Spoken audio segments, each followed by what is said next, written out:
yes, it's a damaging story since, going back to 2017 in October, the involvement and publishing for Lee Elbaz back in the Times.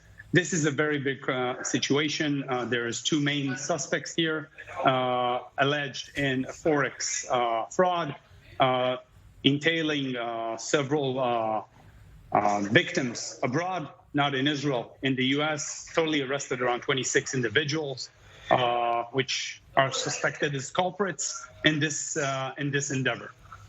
Now, from what you know of this industry and how central Israel has been as a hub for the forex scene here, does this surprise you? From the inside knowledge, is this surprising you? Do you think that perhaps there's more of this to come? No, it does not surprise me. And 6 binary options were closed in 2017, as you mentioned. Forex has been like the go-to. And yes, there are people, individuals in all over the industry trying to take advantage of individuals which are, susceptible to these frauds.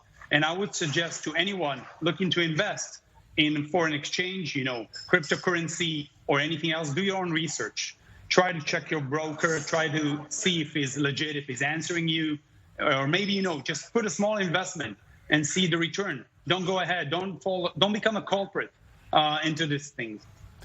Now, what about Israel makes the country an ideal hub for this type of activity? Going back to the binary options, now with forex, is there some special attribute of the country or the banking system that allows for this? Yes, I think, yes, you have a point there. Because, the Israeli brain thinks outside the box and everybody's trying to make a buck. And yes, the legislation in Israel has been quite loose. And in this operation, the FBI sieged with a cooperation with several participating with Israel law enforcement, with certain Lahav and other groups from 101 here in Israel. And it's been a covert operation that's gone some time to seize information.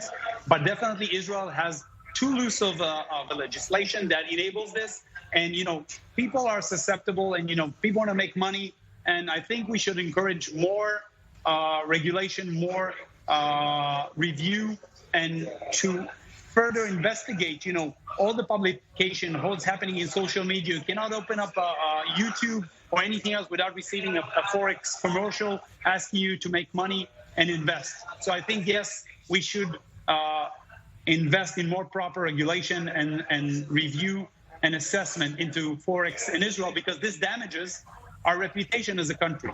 Certainly, and it's one thing to say we should do this. Are you seeing any signs from this new government that they're taking action in this sector? Maybe they haven't had time yet. They've been in power a few months, but is this a priority? Is this something now, perhaps given this raid, will rise on the priority list? I hope so. It's yet to be seen, and I definitely hope so. The current prime minister has a strong sense of business, and I hope he'll look into this, definitely. Oren, Elimelech, thank you very much for being with us on this emerging story.